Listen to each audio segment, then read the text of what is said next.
आपके बच्चे या मेरे बच्चे ये कहें कि हमारे नालायक मां बापों ने हमारे लिए कुछ नहीं किया,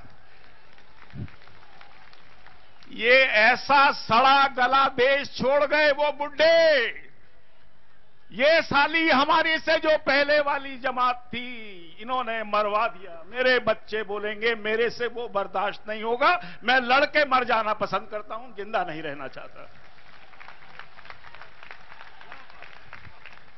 और ये ऐसी लड़ाई होगी, महाभारत सुना है आप लोगों ने, ये महाभारत ऐसा होगा जो इस जगह की पीढ़ी देखेगी और नॉर्थ ब्लॉक से लेकर साउथ ब्लॉक से लेकर 10 जनपद तक का ईंट तोड़ दिया जाएगा। युद्ध का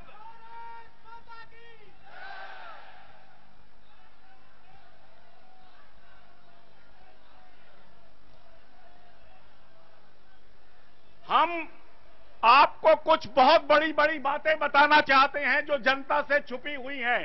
पहली बार मुझे मालूम है ये आज का भाषण प्रधानमंत्री सुनेंगे, सोनिया गांधी जी सुनेंगी, सारे भ्रष्ट मंत्री सुनेंगे, सबको पता है विश्व बंधु गुप्ता क्या है।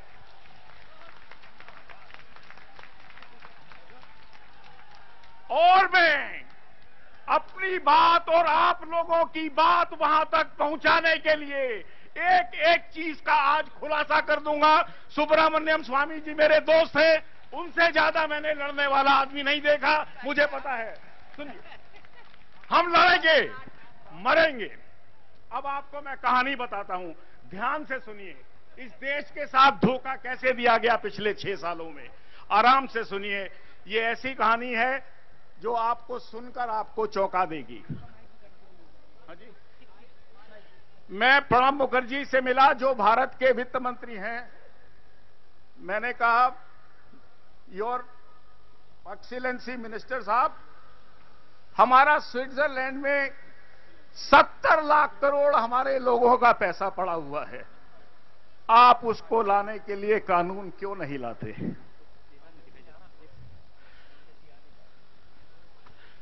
बोले, विश्व बंधु तुमको मालूम नहीं है, स्विट्जरलैंड के भी कानून हैं, उस कानून के अंदर वो हमको ना नाम बताएंगे ना पैसा देंगे।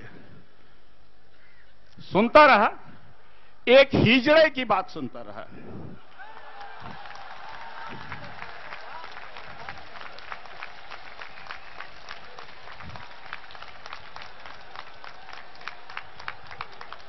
एक हिजड़े की बात सुनता रहा, मन में आया मेरे मां बाप अंग्रेजों की आजादी में जेल गए थे, ये हिजड़ा यहां बैठा क्या कर रहा है?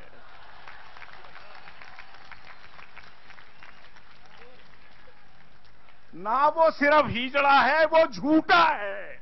हर बार पार्लियामेंट में झूठ बोलता है, हम बताएंगे। अब आपको मैं स्विट्जरलैंड का बता दूं। स्विट्जरलैंड की कुल आबादी 66,80,000 है। सुना आपने? नई दिल्ली और साउथ दिल्ली की आजादी 66,80,000 है। अगर 66,80,000 हिंदुस्तानी स्विट्जरलैंड पे जाकर कब्जा कर लेगा, मुझे मालूम है हम कब्जा कर लेंगे। अरे 120 करोड़ के देश के नेताओं, तुमको आज 66,20,000 का वो चोर मुल्क, सारे यूरोप के अंदर 18 साल की लड़की को वेश्यावृत्ति का करने का अधिकार दिया गया है। स्विट्जरलैंड यूरोप का अकेला देश है जहां पे 16 साल की लड़की से वेश्यावृत्ति कराई जाती है। स्विट्जरलैंड वो देश है जहां पर, अच्छा और सुनिए, मैं आपको और कुछ फैक्ट्स बताता हूं आपको। 2005 में, स्वामी जी आप सुनिए, आप इकोनॉमिस्ट हैं, सुनिए। 2005 में जिन बैंकर्स ने, स्विस बैंकर्स एसोसिएशन ने एक चिट्ठी लिखी सरकार को कि हम आपके देश में आना चाहते हैं। 2007 में वही बैंकर्स जिनके पास 70 लाख करोड़ रखा हुआ है वो दिल्ली आए, उनकी फोटोएं हैं हमारे पास। उन्होंने कहा हमको हिंदुस्तान में स्विट्जरलैंड के बैंक खोलने दिए जाएं, हमको स्विट्जरलैंड का दुनिया में लूटा हुआ पैसा बंबई की स्टॉक मार्केट में लगाने दिया जाए। शर्म की बात है। चिदंबरम साहब से मैं जवाब मांगता हूं, 2007 में स्विस बैंक्स को आजादी दी गई भारत के स्टॉक मार्केट्स पे सट्टा खेलने की। 2005 में भारत में 4 स्विट्जरलैंड के बैंक खोले गए और 8 इटली के बैंक खोले गए। ये वो इटली के बैंक हैं जिनमें घाटा हो रहा है, जिसको वहां का माफिया चलाता है। इससे आगे जाने की मुझे जरूरत नहीं है। जैसे बाबा जी ने बोला, बाबा जी को मैंने ही लिस्ट दी थी 8 बैंकों की। अगर बहन मेरी सोनिया जी अगर देश को लूटने आई हो तो लाल किले से ऐलान कर दो ऐलान। अगर हम में देश का खून है तो हम जीत लेंगे, और अगर तुम में इटली का खून होने का तुम में गर्व है तो तुम जीत जाना। एक बार ये लड़ाई आर पार की हो ही जाए तो अच्छा है। ये लड़ाई ज्यादा दिन नहीं चल सकती। मैं रोज टेलीविजन के आगे घुट घुट कर नहीं मर सकता इस देश के भ्रष्टाचार से। मैं तंग आ गया हूं, मैं बिल्कुल तंग आ गया हूं। बोलो भारत माता की, भारत माता की, भारत माता की। एक बात और बोलो, स्विस लुटेरों पे मैं बोलूंगा पैसा, आप बोलो वापस दो, वापस दो। स्विस लुटेरों पैसा, स्विस लुटेरों पैसा। इतनी जोर के आवाज लगाओ कि ज्यूरिख पहुंचे। ये आवाज मैंने फिर एक दिन मनमोहन सिंह जी को कहा। मैंने कहा चीन आ रहा है, कश्मीर के अंदर हवाई अड्डे बन गए हैं, क्या क्या बन रहा है। मैंने को जानते हैं। मैंने कहा प्रधानमंत्री जी, इससे अच्छा तो हम लड़ ही लें एक बार। 120 हम हैं, 150-60 वो हैं, कोई बात नहीं।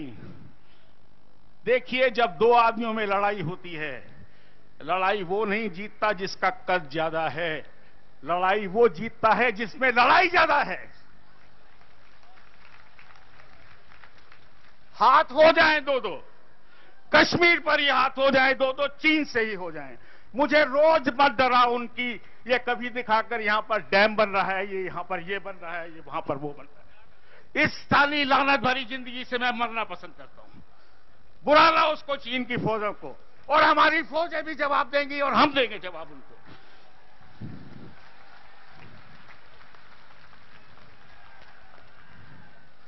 आपको कुछ हसन अली का खुलासा करता हूं।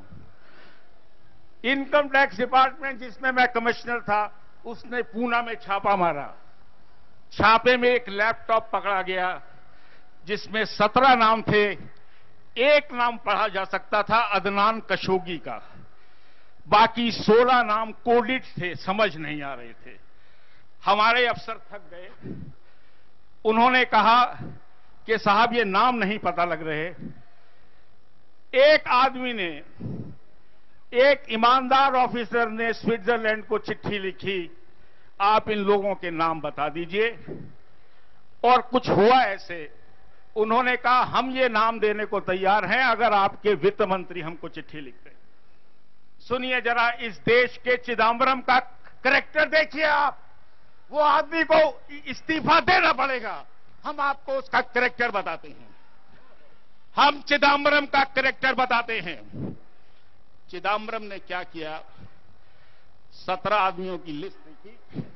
मुझे कारण मालूम नहीं उन्होंने चिट्ठी क्यों लिखी, लेकिन लगता है उनके मन में घूस खाने का लालच आया। उन्होंने कहा ये 50,000 करोड़ की मोटी मोटी बिल्लियां आ गई हैं, नाम आऊंगा, इनका ब्लैकमेल करूंगा और घूस खाऊंगा। इतिहास भी आदमियों से क्या क्या करा देता है। चिट्ठी लिखी गई, हसन अली के अकाउंट निकले, 17 नाम आए, लेकिन चिदम्बरम की किस्मत का घड़ा फूट गया। उसमें 3 पॉलिटिशियंस के भी नाम थे। आपको नाम भी बता देता हूं, विलासराव देशमुख का नाम था जो कैबिनेट मिनिस्टर है। अब आप सुनना ही चाहते हो तो सुन लो सारी बात को। दिल्ली की मैं इसको संसद मानता हूं, हिंदुस्तान की संसद मानता हूं। विलासराव देशमुख का नाम था।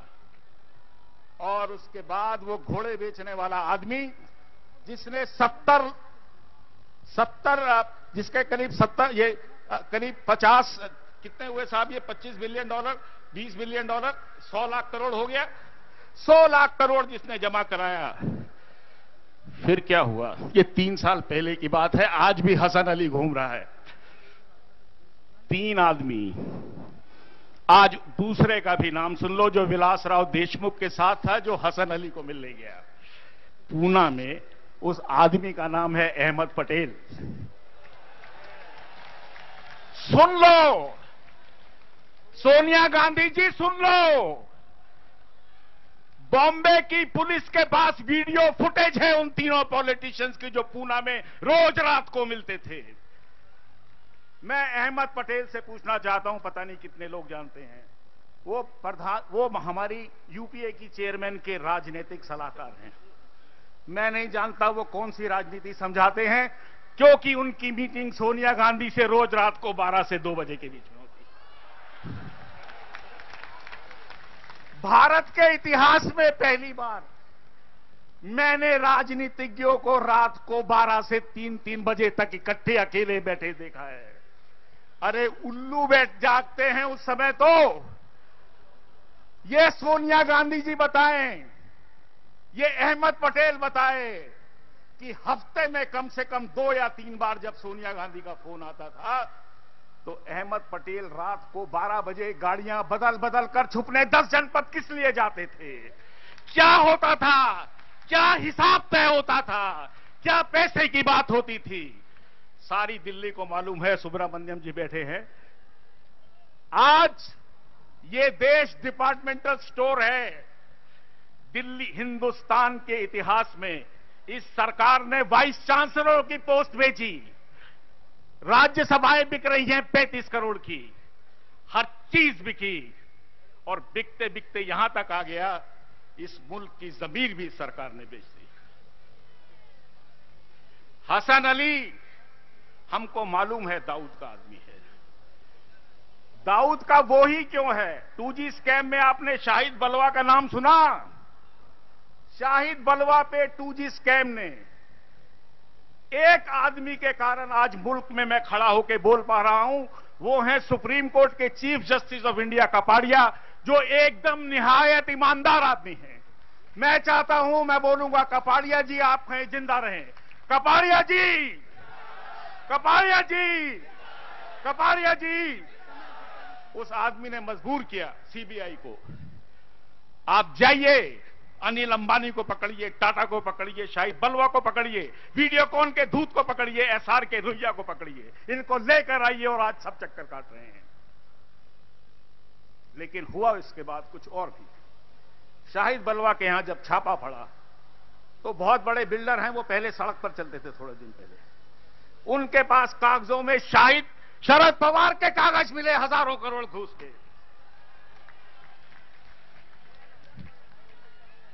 अनर्थ हुआ। मुझको यह समझ में नहीं आता कि इस देश की मंत्रिमंडल में कोई ईमानदार मंत्री है भी कि नहीं है। और आपको मैं आज, एक बहुत बड़ी साधु संत लोग बैठे हैं, मैं आपको प्रणाम करता हूं, बाबा को प्रणाम करता हूं। आपको एक बात बताऊं, कुतरोची छुपे बैठे हैं स्वामी जी सुब्रमण्यम जी। उनका एक लड़का है मलिस्मा, MALISSMA, सारे कागजात मेरे पास हैं।